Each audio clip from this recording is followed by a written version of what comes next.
அனைவருக்கும் வணக்கம். யாருக்கெல்லாம் உரிய நேரத்தில் திருமணம் நடக்கும் என்பதை பார்க்கலாம்.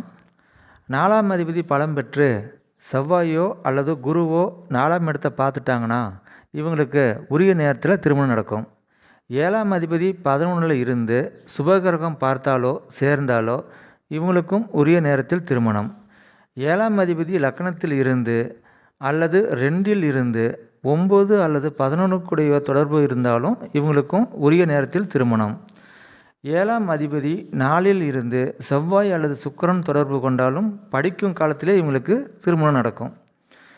7க்கு உடையவன் 2ல் இருந்து 2க்கு உடையவனும் அதிலே இருந்தால் உரிய நேரத்தில் இவங்களுக்கும் திருமணம். 12ஆம் அதிபதி பலம் பெற்றாலும் உரிய நேரத்தில் திருமணம் நடக்கும். 1க்கும் மேற்பட்ட கிரகங்கள் பலமானாலும் உரிய நேரத்தில் திருமணம். 2, 7 அதிபதிகள் ஒருவர் பலம் பெற்றாலும் விரைவில் திருமணம் நடக்கும் இவங்களுக்கு. 4ஆம் அதிபதி பலம் பெற்றால் விரைவில் தந்தையும் ஆவார். நன்றி.